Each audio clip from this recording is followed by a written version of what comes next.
지식을 찾아 떠납니다. 펼쳐라 보물지도. 네, 오늘 또 오랜만에 반가운 얼굴이 왔습니다. 금엔 씨와 함께하도록 하겠습니다.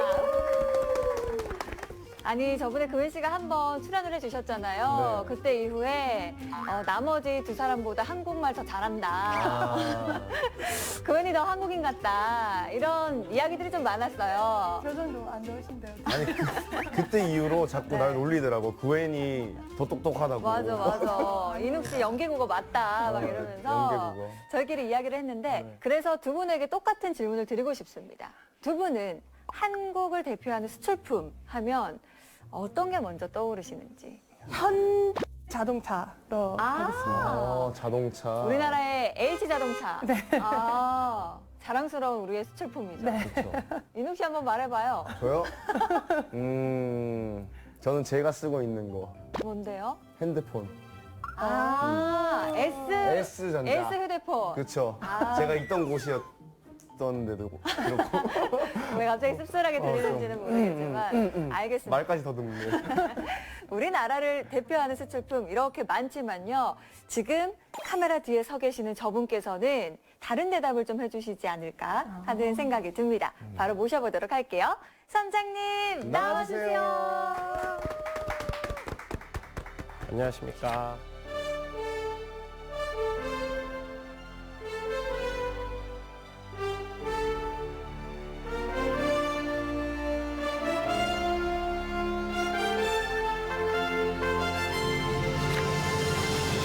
선장님, 네, 저희의 대화 들으셨죠? 네.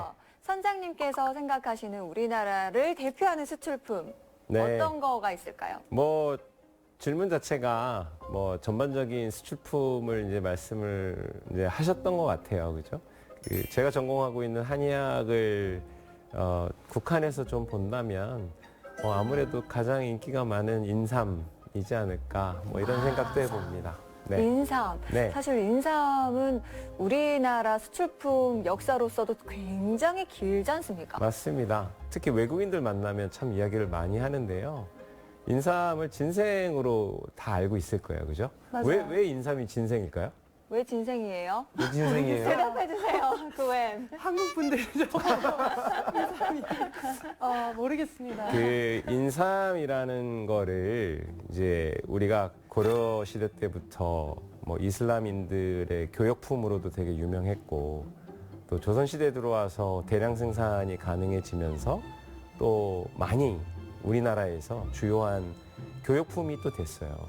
그 예전에 상도라는 드라마 혹시 기억하실지 모르겠어요. 상도요? 네. 상도의 학교 가자? 아니. 아니, 다른 겁니다. 네. 그 조선시대 때 청나라에 인삼을 팔러 다녔던 상인들의 이야기예요. 거기서도 고려인삼이라고 하는 것이 주요 수출품이었던 거죠. 왜 인삼이 그 주요 교역품이냐면 한국의 인삼이 이제 좋기도 하고요. 아주 좋죠. 품질은 세계 최고입니다. 또 하나 뭐냐면 크기가 굉장히 작은데 고가예요. 근데 이제 물건을 뭔가 이렇게 외국에다 팔 때 반도체 네. 굉장히 크기가 작잖아요. 근데 고부가 가치니까 배에다 실어도 물류비가 적고 팔 때는 또 비싸게 팔고. 그죠? 예전에 인삼이 그런 측면도 있었던 거예요. 근데 이 인삼이라는 거를 이제 학명을 만들 때 누가 만들었냐면 일본 사람들이 우리나라를 강점했을 때 네. 만들었어요. 인삼을 일본어로 읽으면 진생이라고 한다 그래요. 그래서 일본이 그 한반도를 점령을 했을 때 아마도 그 학명을 만들면서 진생이라고 했던 것 같아요. 그래서 저는 이제 외국 사람들을 만날 때 이제 진생 그럼 다 알지만 제가 부연 설명을 합니다. 인삼이라고 불러달라. INSAM으로 불러달라. 자, 그러면 외국 사람들 주목하라. 이제부터 인삼이 아니라 인삼이라. 감사합니다. 네, 네. 네.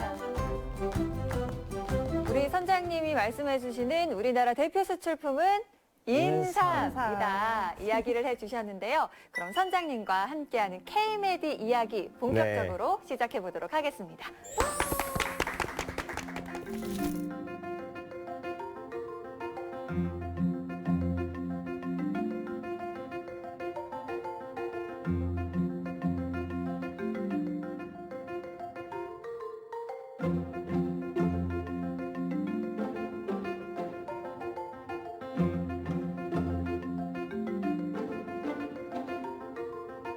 오늘 뭐 주제가 K-메디, 실크로드 뭐 이런 주제로 삼았습니다. 근데 이제 실크로드는 워낙 잘 아실 거예요, 그죠? 어떤 게 실크로드, 뭐가 실크로드죠?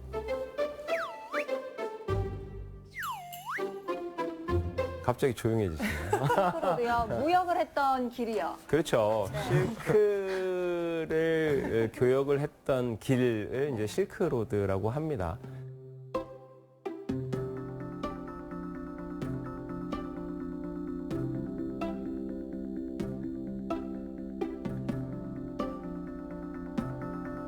대부분의 실크로드를 이렇게 검색해서 정의를 좀 살펴보면 중국의 뭐 당나라, 그 당나라의 수도였던 장안, 지금의 서안이거든요.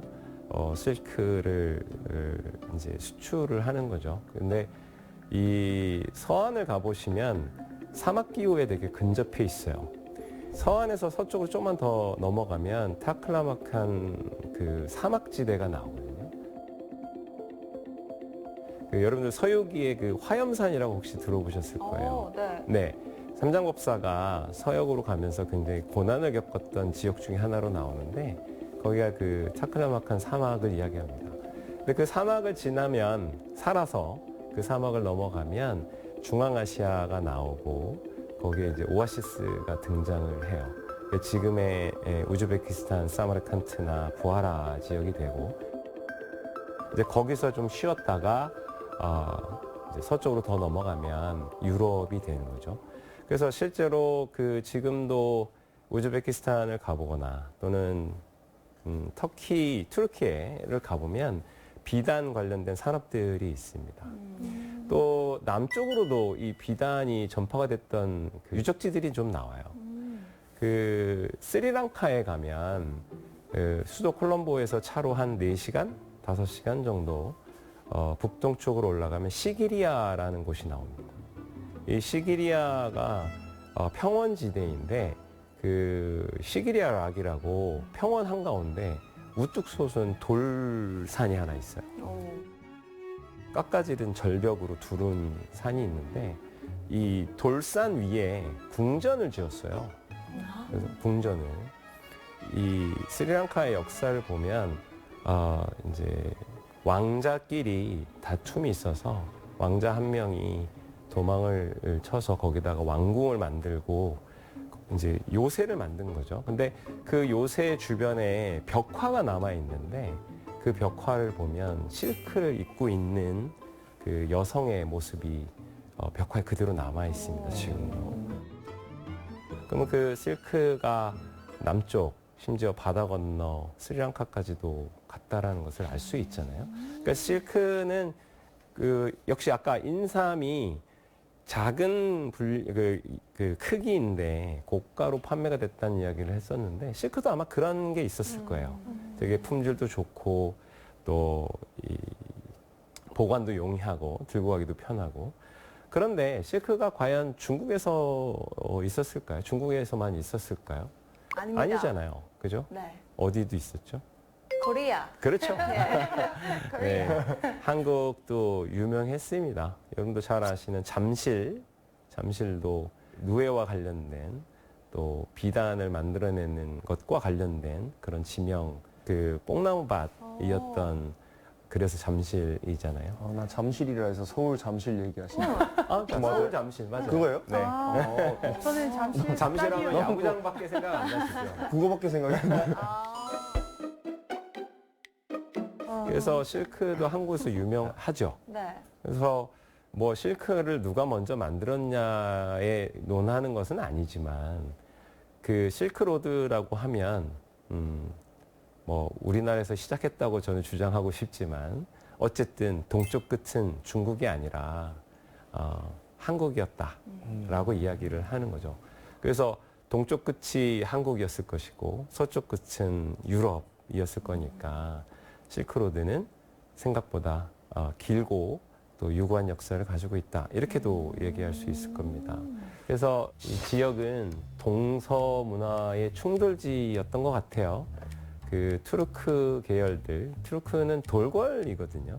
우리 역사에서 돌궐족 이야기 많이 들었을 텐데 이게 이제 서쪽으로 가서 투르크인으로 받아들여지고 그래서 제가 작년 11월 달에 그 키르기즈스탄을 방문한 적이 있었어요.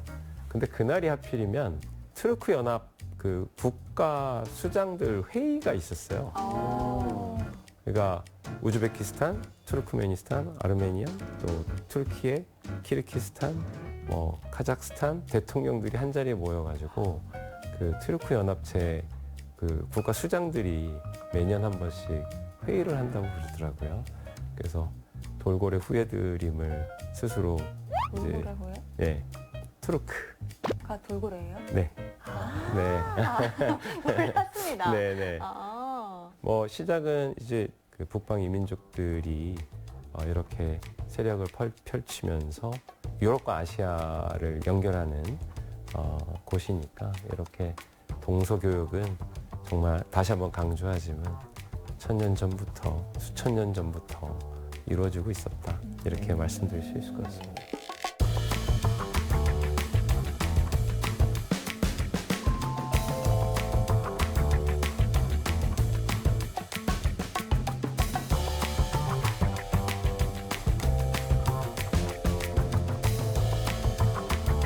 우선 제가 아까 실크로드를 보면 동쪽 끝은 아마도 한국이었을 것이다 라고 얘기를 하는데요. 역사적인 유물로도 남아 있습니다. 지금 이제 자료 화면을 보시면 그 경주의 괴릉이라고 하는 원성왕릉의 유적인데 보면 우리나라 사람 같지 않죠? 네. 네, 서역인입니다. 아마 페르시아인들일 거라고 생각이 드는데요. 지금으로 따지면 뭐 서아시아, 서남아시아 이쪽의 사람들이겠죠.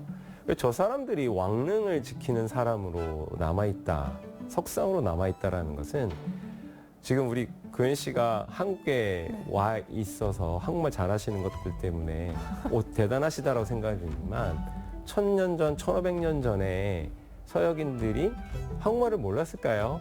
와서 한국말도 잘하고 또 발자취도 남기니까 저런 석상들도 만들어지고 그랬겠죠. 저처럼 생존을 위해서 배우지 않았을까 네, 싶습니다. 저 사람들이 왔을 때는 목적이 있었을 거예요. 네. 뭘 배우러 왔든지 아니면 교역을 통해서 자기 자신에게 무슨 이득이 있거나 아니면 뭐 순수하게 여행을 왔다거나 또는 탐험가의 마음으로 왔다거나 했을 텐데 어쨌든 경주에 보면 이런 그 중앙아시아나 서아시아인들의 발자취들이 많이 남아 있습니다. 이렇듯이 그 서역과의 교역은 우리가 생각한 것보다 훨씬 더 일찍이 있었을 것이고 이 의학이 이렇게 서역에서 와서 역신이 되었던 게 사실이라면 의학의 실크로드도 이미 1000년 전부터 있었다라고 이야기할 수 있겠습니다.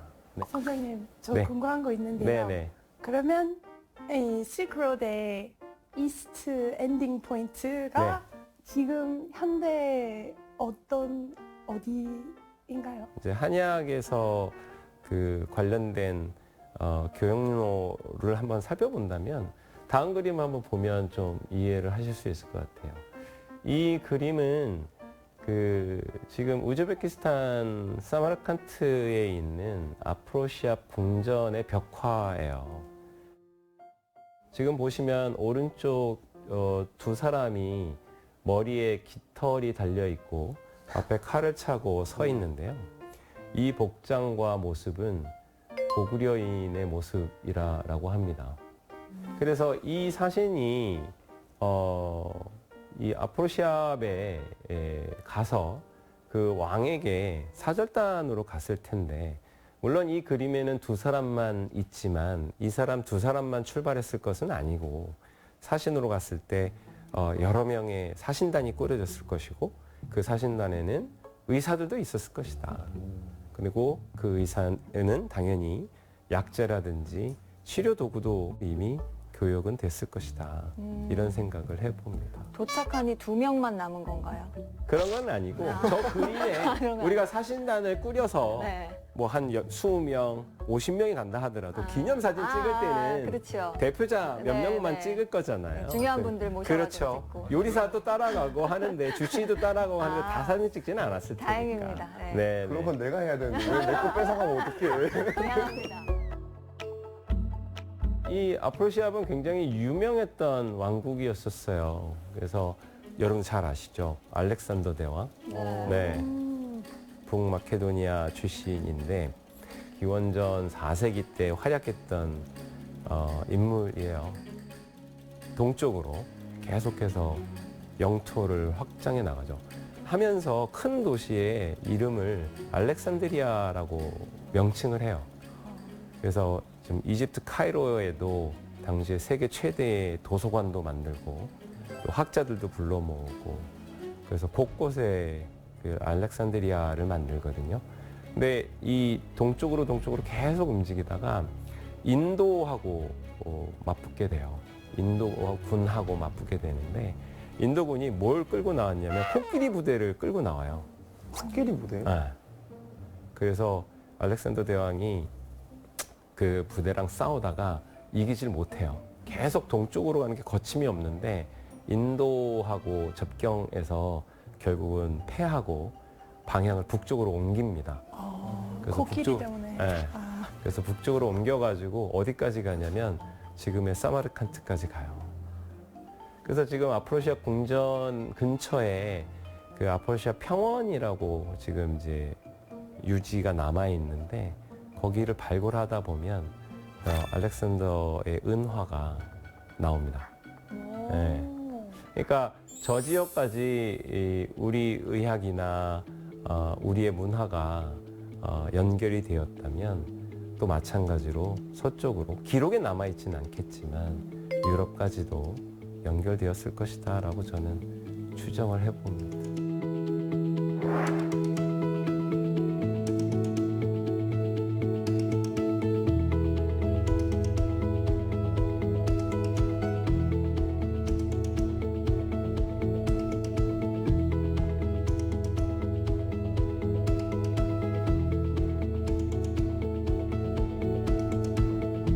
그런 이제 실크로드의 역사 또 실크로드를 너무나 잘 알고 계신데 그 실크로드의 길에는 한약도 있었다.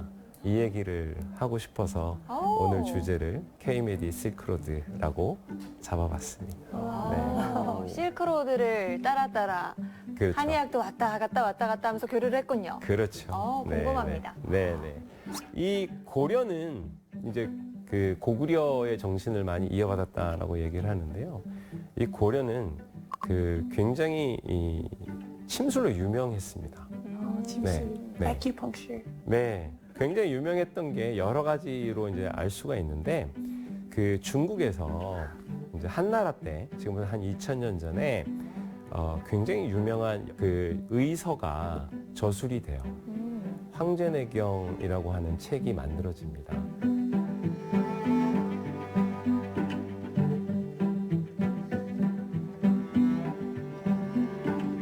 그 황제내경이라는 책은 전통의학을 공부하는 사람들이라면 누구나 다 들여다보고 살펴보고 하는 책인데 이게 책이 두 편으로 나눠져 있어요. 하나는 소문경으로 하나 돼 있고 또 하나는 영추경으로 되어 있어요.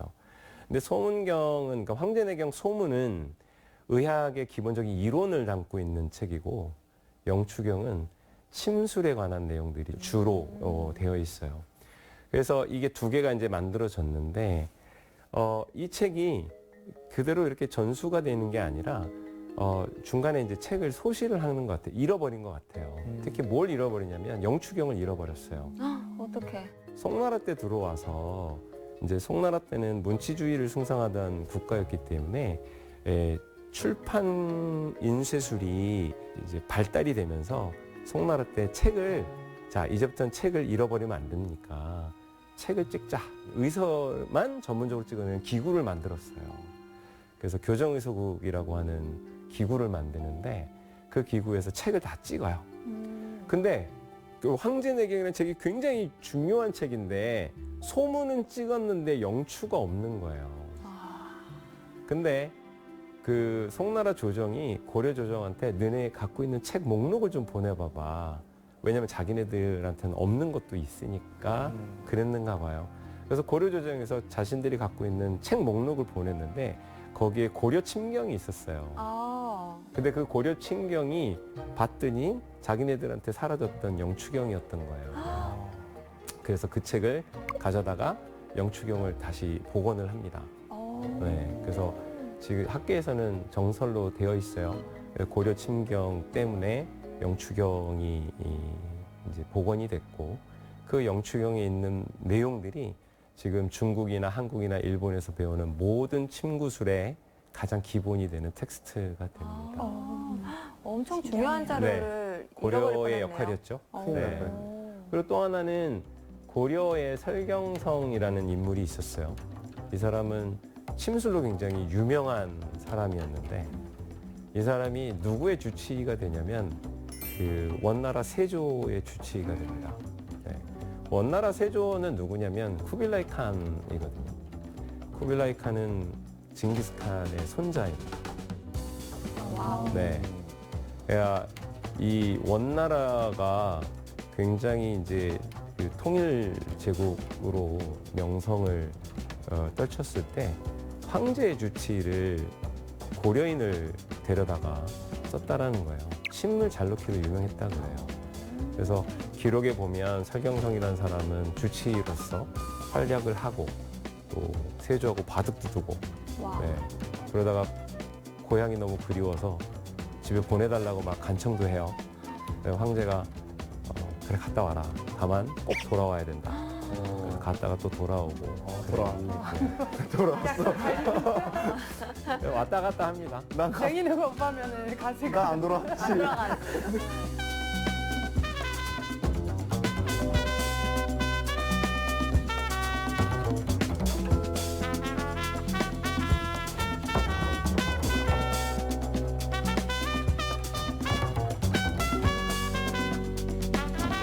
우리가 K-메디 실크로드 이렇게 이야기를 하고 있는데요. 중국의 본초서, 즉 약재들을 설명하고 있는 그런 책들이 있을 거잖아요. 네. 거기에 한반도의 약재들을 많이 언급을 해요. 뭐 몇 개만 좀 살펴보면 다음 것 같습니다. 닭고기, 또 사실은 한약재로 쓰이거든요. 네. 닭고기가요? 네네. 한약이 좋은 점이 안정성이 꽤 있다라는 거예요. 왜냐하면 음식으로서도 먹는 거니까. 물론 이제 한약재 중엔 독성이 되게 강한 것도 있는데 일반적으로 먹는 음식도 한약재로 쓸 수가 있어요. 심지어는 뭐 여러분들도 잘 아실걸요. 고깃집에 가면 동의보감에 뭐라고 쓰여 있는데 뭐 이렇게 돼 있잖아요. 네. 실제로 동물성 약재들도 많이 언급이 되거든요. 그 양 아시죠? 양고기 말고 와, 양고기. 양고기 말고 양이요? 소의 소의 위죠. 네. 네, 소의 그것도 위. 맛있죠. 맛있지. 한약재로는 우두라고 얘기를 해요. 그 밥통 두자 써가지고 소의 밥통. 예, 그 약재로 쓰입니다.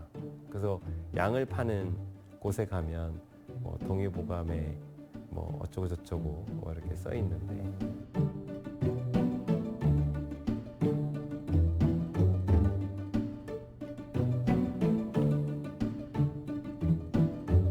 동물성 약재들도 많이 있습니다만 거기 보면은 뭐라고 되어 있냐면 11세기에 쓰여진 중리본초에 보면 우리나라의 것이 굉장히 좋다 이렇게 표현을 해놨어요. 네. 그 다음에 다시마, 동해산이 굉장히 좋고 그래서 한국산 다시마 되게 유명하죠. 한국산 김도 유명하죠. 네. 그죠? 김을 굉장히 많이 생산하는 나라이기도 하고 소비하는 나라이기도 하고. 아직도 외국인 분들 오시면 김 선물로 많이 네, 사가요. 맞습니다. 그 위성 사진으로 찍으면 남해 바다 어디에 이렇게 시꺼먼 주리가 있다면서요. 김 양식장. 네. 김도 그렇고 국화도 그렇고 화. 예, 우리나라 게 아주 좋다 이렇게 되어 있고요. 그 대마자 삼 아시죠? 삼계탕. 그 할 삼 때 말고. 아, 그 삼 네. 말고. 이거는 그 삼이 우리 인삼인가? 삼배 그 배옷 만드는 네. 삼이 있어요. 네, 때부터. 네, 그 대마, 대마. 네, 말해. 대마, 대마. 맞아요. 놀라셨어요. 그게 그거예요. 예, 그 대마가 대마 이건 말은 좀 그렇지만 대마의 일부분은 안 좋은 목적으로 쓰이는 거고 네네. 대마의 원래 이 줄기 전초는 옷을 만들 때 쓰이는 섬유 그 섬유질 가지고 옷을 만들거나 또는 옛날에 배옷이라고 그러잖아요. 그걸 만들 때 모시적삼 같은 거 만들 때 쓰는 그런 몰랐어요. 그렇게도 또 씨앗, 대마자라고 하는 그 대마의 씨앗은 또 약재로도 많이 쓰이거든요. 그래서 그런 것들도 우리나라 게 좋다라고 얘기해요. 물론 인삼은 뭐 기록이 어마어마하게 많이 남아 있죠. 근데 제가 듣기로는 인삼이 외국 분들에게 인기가 많다고 하더라고요. 어때요? 저 사실 미국에 있을 때 못 먹어봤지만 네. 이제 미국 사람들이 대부분 써서 잘 못 먹기도 한데 미국에도 많이 관심이 있고 또 인기가 많은 것 같아요. 제가 그 서울에서 한의원을 하고 있을 때 저희 그 한의원 근처가 주재원들이 많이 모여 사는 동네였었어요. 근데 이제 우연한 기회에 제가 영어 진료가 된다고 소문이 나가지고 주재원들이 제 한의원에 이제 찾아왔는데 한약을 먹는 거를 굉장히 힘들어 하죠. 근데 이제 권해요. 치료해야 되지 않느냐. 근데 와, 정말 다시 경험하지 못할 맛이라고 얘기를 합니다. 되게 그렇지, 익숙하다 알약 같은 하는 것만 그런 먹다가. 근데 먹고 효과는 또 좋으니까 또 다른 사람을 소개해줘요. 가면 지독한 약을 먹게 되겠지만 치료는 잘 된다. 한 세네 번 먹으면 이제 이런 맛이다 하고 계속 먹을 수 있는데 정말 이 맛은 상상할 수 없었던 맛이라고 얘기를 해요. 근데 궁금한 게 사실 인삼 같은 경우에는 한국에서만 나는 건 아니잖아요. 뭐 다른 것도 마찬가지긴 하지만. 맞아요. 네. 근데 왜 유독 중국도 아니고 일본도 아니고 우리나라 인삼이 최고로 치는지가 저는 궁금해요. 그게 저도 이제 어렸을 때 그런 생각을 했어요. 근데 아무래도 땅의 기운이라는 것이 있지 않나, 진짜. 그게 별거 아닌지 몰라도. 왜냐면 제가 어떤 이야기를 들었냐면 이제 일본에 오래 거주하신 교포분이 이상하다는 거예요. 왜요? 뭐가 이상해요? 했더니 배추를 심지어 한국에서 갖고 오고 소금도 한국에서 가져오고 고춧가루를 한국에서 가져와서 일본에서 김치를 만드는데 그 맛이 안 나고 쉽게 상한다는 거예요. 물까지 가져갔어야지. 그렇죠. 그 차이인 거예요. 예? 그리고 제가 그래서 예전에 이제 미얀마에 갔을 때 그 오랫동안 거주하면서 의료봉사하시는 부부를 만났는데 이게 그래서 똑같은 얘기를 하는 거예요. 한국에서 배추 뭐 다 갖고 와서 해도 맛이 안 난다. 그래서 제가 힌트를 그때 일본의 그 사람의 얘기를 듣고서는 생수를 한국산 생수를 갖고 한번 만들어 봐라. 뭐 그렇게 해봐라 얘기를 하는데 그만큼 물이라든가 토양이라든지 이런 것들이 되게 크게 좌지우지하는 것 같아요. 그래서 이런 교육품들을 보면 일찍이는 5세기 때 또는 뭐 최근에는 17세기, 뭐 11세기, 12세기 이렇게 되는데요. 17세기에 그러니까 1600년대에 우리나라에 특이한 시장이 하나 생깁니다. 특히 대구에. 대구예요? 네. 뭐예요? 어딘지 알 것 같아요. 어디예요? 양양시. 예, 맞아요. 네. 그거 어떻게 알고 거기에 그 6년 그긴 거기서 만났어요? 거기 네. 거기 봤어요. 우리나라 최초의 양령시가 대구에 생깁니다. 네.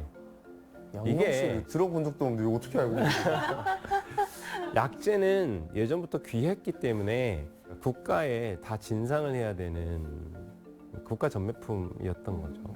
그러다가 개인 상업 활동이 허용이 되면서 양령시가 만들어지는 거예요. 양령시가 만들어졌다는 것은 개인 간 약재 거래가 가능해졌다는 얘기거든요. 그게 우리나라 최초가 대구에 생겼다는 거죠. 그렇죠.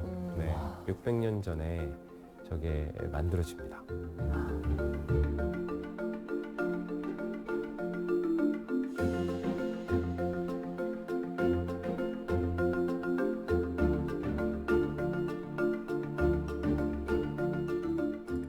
근데 저는 중의학에서도 또 중국에서도 우리나라 전통의학을 예전부터 관심 있게 봤구나라고 느꼈던 게 네. 동의보감 있지 않습니까? 그렇죠. 우리나라의 자랑. 네. 동의보감이 중국에서 그 당시에도 베스트셀러였다고 맞습니다. 하더라고요. 이 동의보감은 정말 독특한 책인데요. 우리가 허준이 썼다고 알려져 있잖아요. 근데 사실은 어떻게 엄밀히 말하면 허준의 글도 들어가 있기는 하지만 그 허준 선생이 당시에 수많은 책들을 참고를 하면서 이것들을 잘 정리를 했어요. 찾아보기 쉽게. 편제가 굉장히 독특해요. 그리고 굉장히 입체적으로 되어 있어서 뭐 예를 들면 A라는 파트를 보다가 여기에 나오는 이야기가 저 뒤에 뭐 Z라는 파트하고 연결되는 것들을 다 표기를 해놨어요. 그래서 이걸 보다가도 저쪽을 참고를 해야 되고 또 저쪽을 보다가도 여기를 또 참고해야 되고 그러니까 이게 책이 그냥 단순히 뭐 처방만 나열되어 있다든지 이런 게 아니라 얘는 이 병증과 참조할 것, 또 이 병증은 이것하고 참조할 것, 뭐 이런 것들도 다 표기를 해놓고 또 모든 책들의 인용처를 그대로 다 밝혀놨어요. 그때부터요? 네.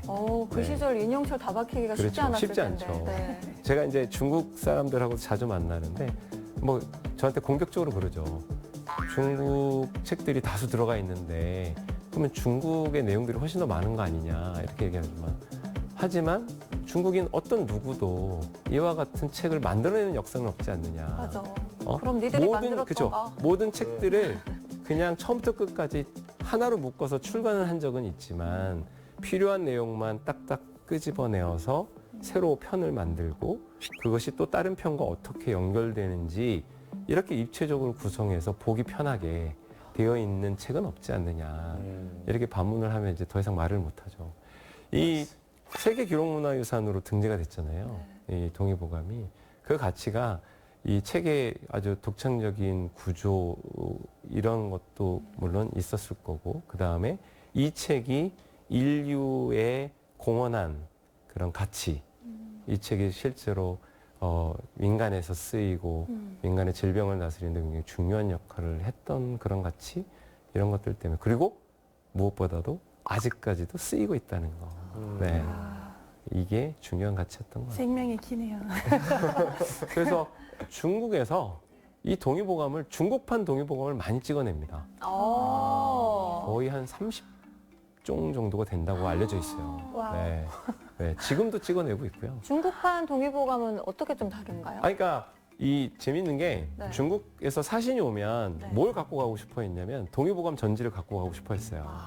일본도 우리나라에 사신이 오면 동의보감 전지를 갖고 가고 싶어 했어요. 근데 책이라는 게 지금은 대량 생산이 되지만 옛날에 이제 목판으로 찍어낸다 하더라도 몇 개 못 만들잖아요. 그래서 이제 그걸 가져가가지고 똑같이 또 만들어내는 거예요. 그래야지 많이 만들어서 쓸 수 있으니까. 일본도 그렇게 가져가고.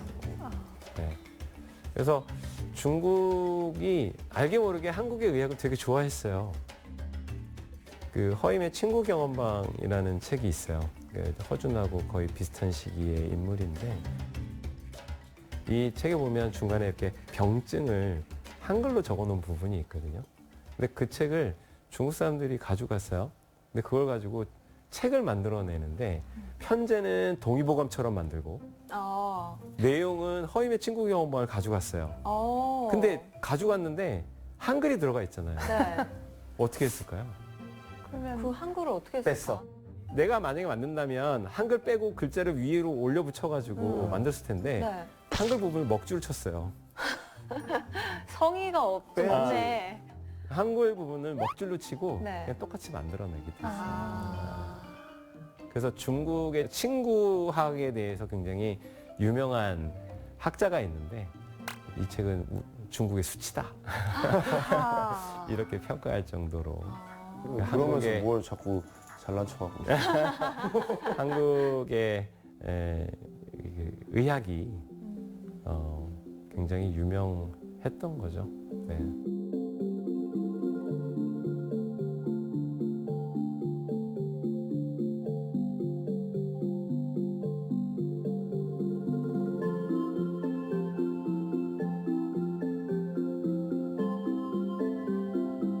그래서 이제 제가 사실은 K-메디 실크로드를 처음부터 염두에 둔 건 아니지만 한의학의 우수성을 좀 전 세계에 좀 알려보자 라는 생각을 많이 갖고 있었어요.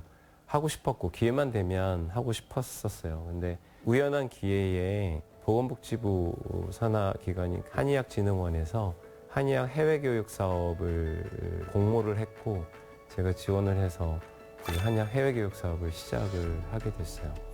그래서 2000년부터 러시아, 프랑스, 벨기에, 몽골, 우즈벡, 베트남 이렇게 다니면서 한의학의 우수한 기술, 전통 의학으로서의 의미도 이제 좀 일부 이야기를 하고 중국에서도 언급하지 않고 또 일본에서도 언급하지 않고 오로지 이 우리나라 한의학에서만 이야기하는 한의학 술기를 그들에게 이제 이야기하는 기회가 있었는데요. 꽤나 호응이 좋았어요. 그러니까 이제 전통의학 그러면 중의학만 있는 거라고 생각을 했던 사람들인데 중의학에서는 언급되지 않는 내용들로 이제 강의 구성을 해서 이야기를 했더니 다들 좋아하더라고요. 그래서 저는 이제 저 나름대로 21세기에 K-메디 실크로드도 만들어 보려고 노력을 해왔었습니다. 네. 네. 근데 저는 궁금한 게 몽골이나 베트남, 태국 이런 친구들은 어쨌든 그래도 같은 아시아이기 때문에 우리의 전통 의학이 덜 낯설 수도 있을 것 같다라는 생각이 들기는 합니다만 네. 프랑스라든지 벨기에 이런 곳에서도 수업을 하셨잖아요. 네. 그런 서양 친구들은 어떻게 받아들이는지 저는 너무 궁금해요. 아까도 말씀드렸지만 중국이 침구사 교육을 많이 했어요. 그래서 그 벨기에나 프랑스, 또 스위스도 마찬가지고, 그러니까 불어권의 유럽의 국가들이 의사들 중심으로 친구 전문 의사 제도를 만들어요. 그러니까 협회가 있어요. 친구 전문 의사 협회가 있는데 저희가 이제 갔을 때 그런 배경을 알고 있으니까, 그러니까 중국에서 배우지 못했을 법한 그런 내용들만 또 집중적으로 예를 들면 사상의학과 관련된 내용이라든지 그러니까 사암침법 또 우리가 아까도 말씀드렸지만 중국의 이론은 있으나 실제는 아무도 모르는 그 다음에 저희는 또 그게 있어요. 왜 이 질환에는 이렇게 써야 하는지 또 이것은 또 왜 이렇게 접근해야 되는지 이렇게 A 질환에는 B 처방, A 질환에 A 다시 처방 이렇게 그냥 주입식이 아니라 스스로 이제 선택할 수 있는 그런 내용들을 가지고 많이 접근을 했어요. 그래서 되게 30년 동안 자기네들이 배워왔지만 이런 접근 방법은 처음이다라는 얘기를 많이 하고 한의학의 방법 또는 새로운 접근법 이런 걸 갖고 이야기를 하니까 되게 관심 많아하고 좋아합니다. 그래서 올해도 초청한다고 해요. 그래서 가서 또 해야죠.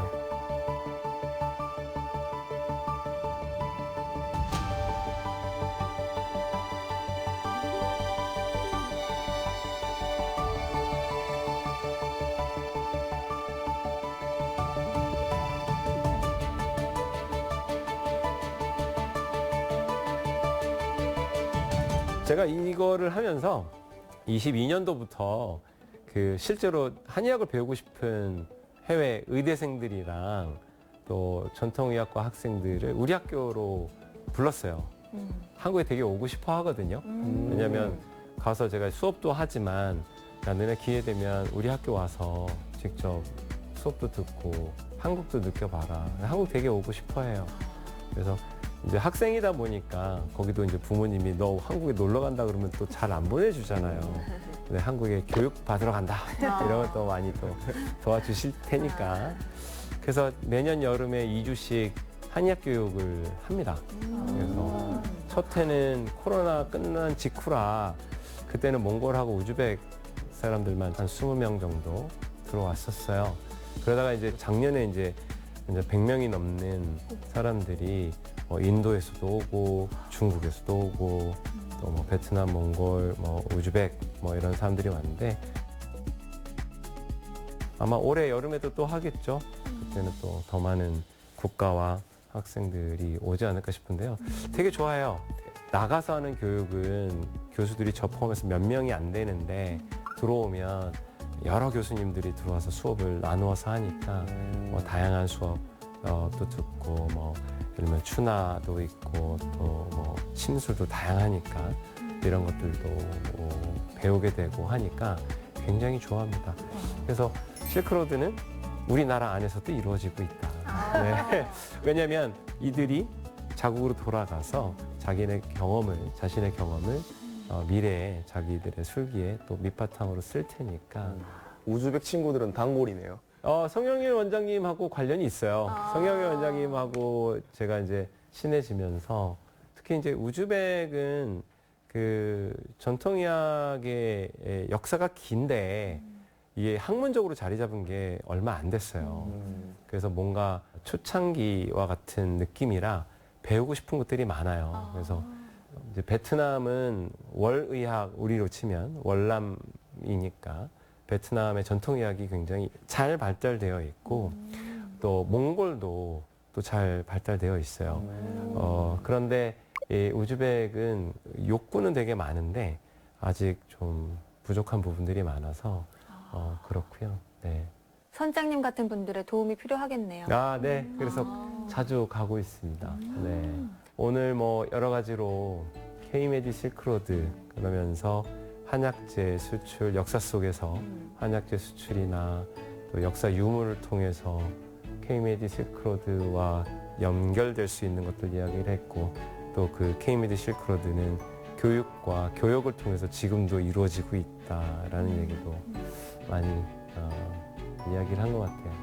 이 실크로드는 뭐 해외에서도 국내에서도 이루어지고 있다. 뭐 이렇게 얘기할 수 있을 것 같아요. 끝나지 않아.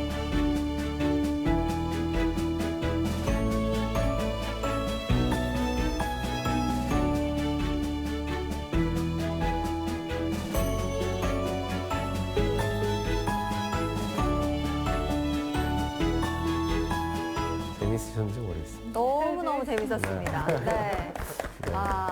아니 근데 저는 들으면서 특히 약재 이야기도 너무 재밌었거든요. 네. 그중에서 혹시 이게 왜 증상이 이렇게 해서 한약을 받아오잖아요. 미묘하게 또 맛도 다르기도 하잖아요. 네. 덜 쓴 게 있고 진짜 쓴 게 있고. 그렇죠. 약재 중에 이거 들어가면 정말 쓰다 하는 거 있나요? 네. 쓸꽃자가 들어가 있는 고삼. 고삼차 쓰잖아요. 네, 그건 진짜 씁니다. 동우 빼달라고 하면 네, 되네. 네, 그거 못 근데 먹는다고. 그거는 필요하니까 하는 거죠. 네.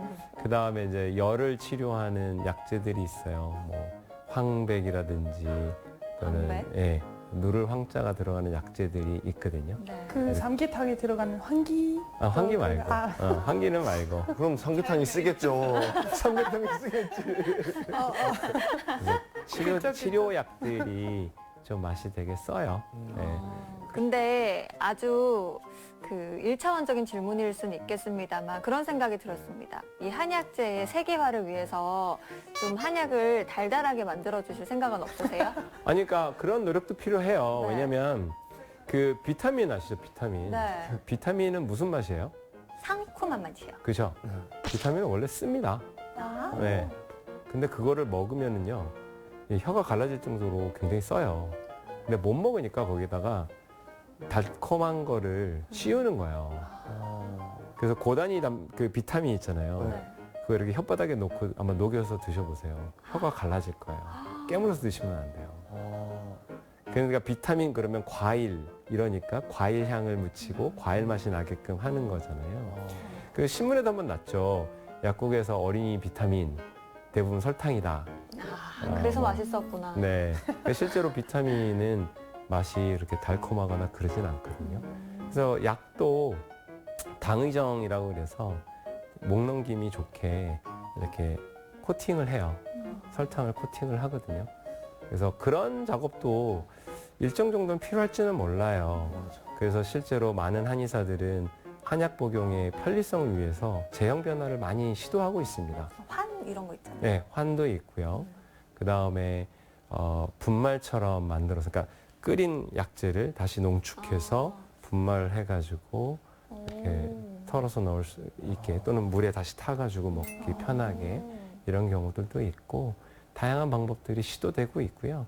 근데 왜 우리 한의학에서 많이 쓰이는 약재 같은 것들은 있잖아요. 뭐 물론 재배를 현대식으로 많이 하고는 있지만 이게 어쨌든 공산품처럼 딱딱딱딱딱딱 찍어낼 수는 없는 거잖아요. 맞아요. 근데 네. 이게 수출화를 확 시키고 세계화를 시키려면 그런 방법이 조금 있어야 되지 않을까? 네. 라는 고민이 좀 되더라고요. 그렇죠. 제가 이제 가끔 그런 얘기를 합니다.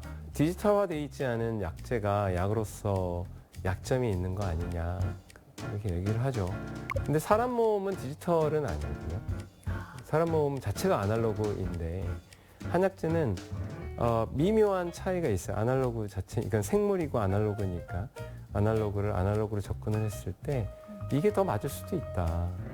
그래서 미묘한 차이들은 아날로그인 인체가 그 미묘한 차이를 또 받아들일 수 있는 거기 때문에 이 약재가 치료에 그런 우려를 불식시킬 수도 있지 않을까, 이런 생각도 하는데, 그래서 사실은 이게 참 어려워요. 좋은 한의사가 된다라는 게 그래서 어려운 게 뭐냐면 약재 상태를 보고 약을 가감을 해요. 이게 약재가 이제 채취 시기에 따라서, 약재는 그 약재별로 채취 시기가 다 다르거든요. 그래서 그 채취 시기에 따라서 증량도 하기도 하고 감량도 하기도 하고 그러는데, 이거를 이제 산업화하는 데 있어서는 장애물이 되기도 합니다. 근데 또 한의사들이 많은 노력들을 해서 표준화 공정을 많이 해요. 그리고 약재는 예전처럼 개인이 수집한 약재를 쓸 수가 없어요. 다 인증을 받은 약재들만 쓸 수 있기 때문에 거기에 맞는 것으로 진행이 되고 있고, 또 국제 표준도 만들어지고 있어서 거기에 맞는 약재들을 쓰는 거기 때문에 그런 문제는 이제는 없다고 봐야죠.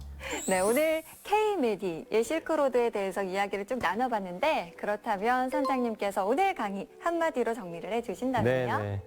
수천 년 전부터 이 지구의 전지구적인 현상이었던 K-메디 실크로드는 과거 뿐만 아니라 현재도 살아 숨쉬고 있다. 이렇게 마무리하고자 합니다.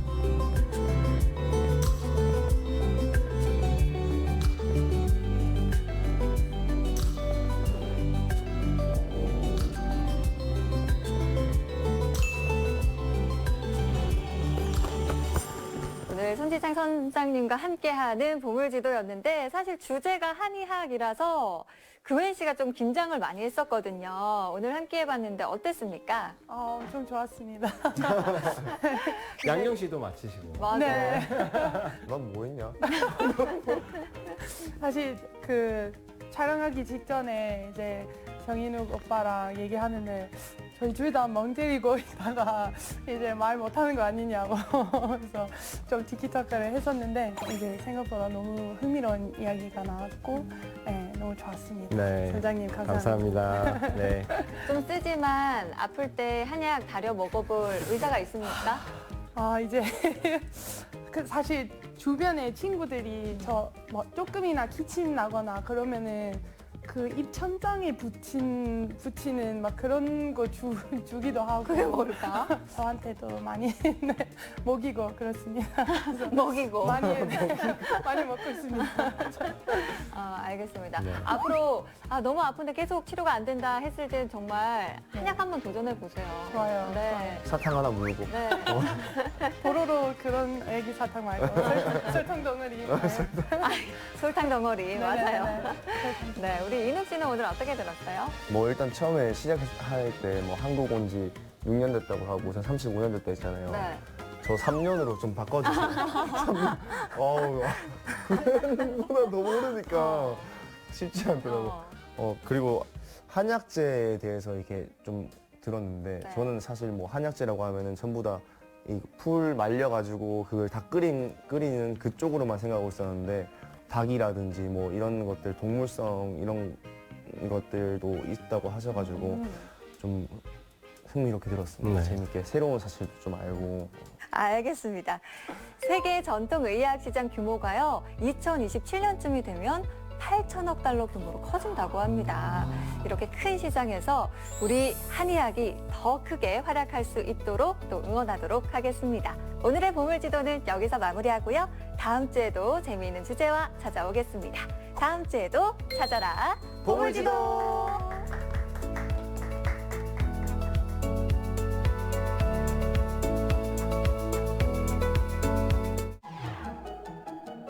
부자가 아니고 싶다 하는 분이 한 분이라도 계실까요? 제가 투자회사에 있은 지가 한 30년이 넘었는데요. 그 경험을 가지고 자산 축적의 올바른 길은 어디에 있을까 하는 것을 좀 말씀드려볼까 합니다. 제 돈 좀 불려주세요.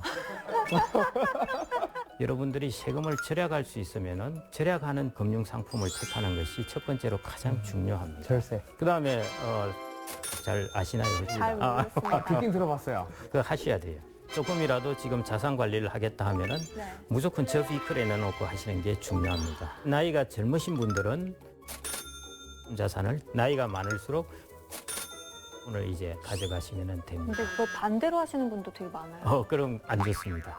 예. 자본시장의 철칙 중에 하나가 절대 공짜는 없습니다. 진짜 없다. 예. 세게 들어야 됩니다, 여러분.